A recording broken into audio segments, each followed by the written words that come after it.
പ്രഭാതവന്ദനങ്ങൾ.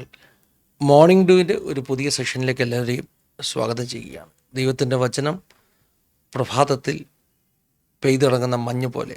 ആവർത്തനം 32 ആദ്യത്തെ വാക്യങ്ങളാണ്. ഈ പകൽക്കാലവും ദൈവവചനത്തിൻ്റെ മഞ്ഞുതുള്ളികൾ നിങ്ങൾക്ക് അനുഗ്രഹമായി തീരട്ടെ എന്ന് പ്രാർത്ഥിക്കുന്നു. 1 കൊരിന്ത്യർ ലേഖനം 7-ാം അധ്യായത്തിൻ്റെ 17 മുതലുള്ള വാക്യങ്ങളാണ് ഇന്ന് പകൽക്കാലം നമുക്കൊന്നിച്ച് ചിന്തയ്ക്കായി പരിശുദ്ധാത്മാവിൻ്റെ ഹൃദയത്തിൽ നൽകിയിട്ടുള്ളത്. 17-ാം വാക്യം മുതൽ ഒന്ന് വായിക്കുന്നു. എന്നാൽ ഓരോരുത്തന് കർത്താവ് വിഭാഗിച്ചു കൊടുത്തതുപോലെയും ഓരോരുത്തനെ ദൈവം വിളിച്ചതുപോലെയും അവനവൻ നടക്കട്ടെ. ഇങ്ങനെയാകുന്നു ഞാൻ സകല സഭകളിലും ആജ്ഞാപിക്കുന്നത്. ഒരുത്തൻ പരിച്ഛേദനയോട് വിളിക്കപ്പെട്ടുവോ അഗ്രചർമ്മം വരുത്തരുത്. ഒരുത്തൻ അഗ്രചർമ്മത്തോട് വിളിക്കപ്പെട്ടുവോ പരിച്ഛേദന ഏൽക്കരുത്. പരിച്ഛേദന ഒന്നുമില്ല, അഗ്രചർമ്മവും ഒന്നുമില്ല. ദൈവകൽപ്പന പ്രമാണിക്കുന്നത് അത്രേ കാര്യം. ഓരോരുത്തൻ വിളിക്കപ്പെട്ട സ്ഥിതിയിൽ തന്നെ വസിച്ചു കൊള്ളട്ടെ. നീ ദാസനായി വിളിക്കപ്പെട്ടുവോ വ്യസനിക്കരുത്. സ്വതന്ത്രൻ ആകുവാൻ കഴിയുമെങ്കിലും അതിൽ തന്നെ ഇരുന്നു കൊള്ളുക. ദാസനായി കർത്താവിൽ വിളിക്കപ്പെട്ടവൻ കർത്താവിൻ്റെ സ്വതന്ത്രനാകുന്നു. അങ്ങനെ തന്നെ സ്വതന്ത്രനായി വിളിക്കപ്പെട്ടവൻ ക്രിസ്തുവിൻ്റെ ദാസനാകുന്നു. നിങ്ങളെ വിലയ്ക്ക് വാങ്ങിയിരിക്കുന്നു, മനുഷ്യർക്ക് ദാസന്മാരാകരുത്. 24-ാമത്തെ വാക്യം. സഹോദരന്മാരെ, ഓരോരുത്തൻ വിളിക്കപ്പെട്ട സ്ഥിതിയിൽ തന്നെ ദൈവസന്നിധിയിൽ വസിക്കട്ടെ. വളരെ അധികം പഠിക്കേണ്ട അനുഗ്രഹിക്കപ്പെട്ട വേദഭാഗമാണ്. ആ കാലഘട്ടത്തിലെ സാമൂഹിക പശ്ചാത്തലത്തിൽ നിന്ന് സഭ അഡ്രസ്സ് ചെയ്യേണ്ട ചില വിഷയങ്ങളെക്കുറിച്ച് പൗലോസ് അപ്പോസ്തലൻ കൊരിന്ത്യ സഭയ്ക്ക് പറഞ്ഞു കൊടുക്കുകയാണ്. ആധുനിക സഭയും നാമും മനസ്സിലാക്കേണ്ട അനേക കാര്യങ്ങൾ ഈ വാക്യങ്ങളുണ്ട്. ഈ വാക്യങ്ങളെ ചുരുങ്ങിയ നിമിഷത്തിൽ ഒന്ന് സംക്ഷേപിച്ചു പറഞ്ഞാൽ, നാം ഏത് നിലയിൽ വിളിക്കപ്പെട്ടുവോ അല്ലെങ്കിൽ ഏത് പശ്ചാത്തലത്തിൽ നിന്നാണോ നാം വിളിക്കപ്പെട്ടത് അതിൻ്റെ കുറവുകളെക്കുറിച്ചോ അതിൻ്റെ മേന്മയെക്കുറിച്ചോ നമ്മൾ സങ്കടപ്പെടുകയോ കൂടുതൽ അഭിമാനിക്കുകയോ ചെയ്യേണ്ട ആവശ്യമില്ല എന്നാണ് ഈ വാക്യങ്ങൾ നമ്മെ പഠിപ്പിക്കുന്നത്. കഴിഞ്ഞ ദിവസങ്ങളിൽ മറക്കരുത്, പരസ്പരം നാം തുലനം ചെയ്യരുത്, 2 വ്യക്തികളെ തുലനം ചെയ്യരുത് ഇത്യാദി കാര്യങ്ങളാണ് നാം പഠിച്ചത്. ഇന്ന് ഈ പ്രഭാത സമയത്ത് നാം പഠിക്കേണ്ടത് വിവിധ സോഷ്യൽ സ്ട്രാറ്റ അല്ലെങ്കിൽ സാമൂഹികമാകുന്ന നിലവാരങ്ങൾ പശ്ചാത്തലത്തിൽ നിന്ന് ആളുകൾ വിശ്വാസത്തിലേക്ക് വരുമ്പോൾ ദരിദ്രമാകുന്ന പശ്ചാത്തലമുണ്ടാകാം, സാമ്പത്തികമായി മേന്മയുള്ള പശ്ചാത്തലമുണ്ടാകാം, അല്ലായെങ്കിൽ പൗലോസ് ഇവിടെ പറയുന്നത് പോലെ അഗ്രചർമ്മം ഉള്ളവരും ഇല്ലാത്തവരും എന്ന് പറഞ്ഞാൽ യഹൂദൻ ജാതി എന്ന 2 വ്യത്യസ്ത പശ്ചാത്തലം.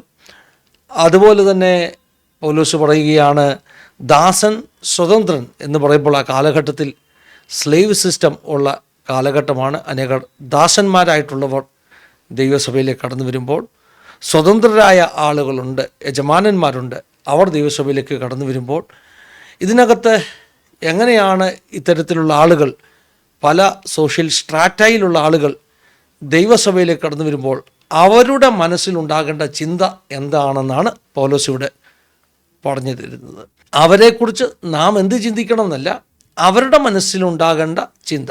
ഉദാഹരണം പറഞ്ഞാൽ, ഏതെങ്കിലും താണത് എന്ന് ലോകം കരുതുന്ന ഒരു സോഷ്യൽ സ്ട്രാറ്റയിൽ നിന്ന് വരുന്ന ആളുകൾ, ഉദാഹരണത്തിന് അടിമകളായ ആളുകൾ, ദാസന്മാർ, അവരുടെ മനസ്സിൽ ഒരിക്കലും ഇങ്ങനെ ഒരു ചിന്തയുണ്ടാകല്ല, ഞാനൊരു ദാസനാണല്ലോ അല്ലെങ്കിൽ ഞാൻ കുറഞ്ഞവനാണല്ലോ എന്നൊരു ചിന്ത അവരുടെ മനസ്സിലുണ്ടാകരുത്.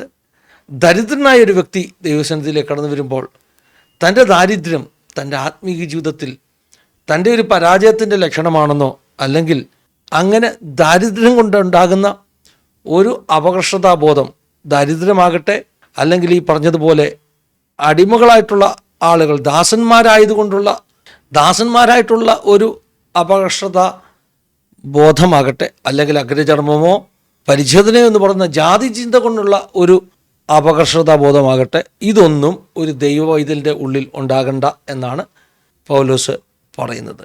നീ ദാസനാണ്, സ്വതന്ത്രനാകുവാൻ നിനക്ക് കഴിയും. കാരണം ക്രിസ്തുവിൽ എല്ലാവരും സ്വതന്ത്രരാണ്. പക്ഷേ അങ്ങനെ സ്വതന്ത്രരായതുകൊണ്ട് എന്തെങ്കിലും മേന്മ ലഭിക്കുമെന്നൊന്നും ചിന്തിക്കേണ്ട. അപ്പോൾ തന്നെ സ്വതന്ത്രൻ എന്ന് ചിന്തിക്കുന്നവൻ അവൻ ഞാൻ ഏതാണ്ട് വലിയ ആളാണ് എന്നുള്ളൊരു ഭാവത്തിൽ മേനി നടിച്ച് നടക്കുകയും ചെയ്യേണ്ട. ധനികൻ ഞാൻ വലിയ ധനവാനാണ്, ദൈവം എന്നെ അനുഗ്രഹിച്ചവനാണ് എന്ന് മേനി നടിച്ച് നടക്കുകയും വേണ്ട. ഞാൻ അല്പം പൗലോസ് പറഞ്ഞ ആ വാക്യങ്ങൾ മനസ്സിലാക്കാൻ വേണ്ടി വിശദീകരിച്ച് പറയുകയാണ്. ദാസൻ ചിന്തിക്കണം, എനിക്ക് വേണമെങ്കിൽ സ്വതന്ത്രനാകാം, പക്ഷെ ഞാൻ ക്രിസ്തുവിൽ സ്വതന്ത്രനാണ്, അതുകൊണ്ട് സന്തോഷത്തോടു കൂടെ കഴിയുക. യജമാനൻ എന്ന് ചിന്തിക്കുന്നവൻ, സ്വതന്ത്രൻ എന്ന് ചിന്തിക്കുന്നവൻ താൻ ക്രിസ്തുവിൻ്റെ ദാസനാണെന്ന് അംഗീകരിച്ച് താഴ്മയോട് ജീവിക്കുക. ഇങ്ങനെയൊക്കെയാണ് പൗലോസ് പറഞ്ഞു കൊടുക്കുന്നത്. ഇവിടെ നാം മനസ്സിലാക്കേണ്ട വലിയ ഒരു ആത്മീയ സത്യം പറഞ്ഞതിൻ്റെ വാക്കുകൾ ഞാൻ നിർത്തുകയാണ്.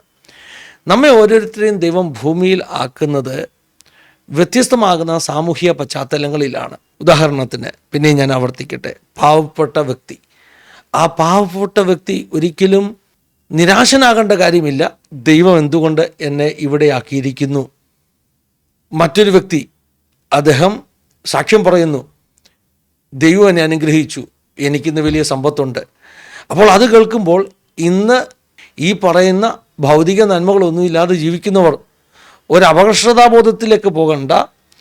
അതോടൊപ്പം തന്നെ ഒത്തിരി അനുഗ്രഹിക്കപ്പെട്ടു എന്ന് അവകാശപ്പെടുന്നവർ മേനി നടിക്കേണ്ട, മേന്മ നടിക്കേണ്ട എന്നാണ് പൗലോസ് പറയുന്നതിൻ്റെ ചുരുക്കം. ഒരു ചെറിയ ഉദാഹരണം പറഞ്ഞ് വാക്കുകൾ നിർത്തുകയാണ്. നമ്മളെല്ലാം ക്രിസ്തുവിൻ്റെ സ്ഥാനാപതികളാണ്.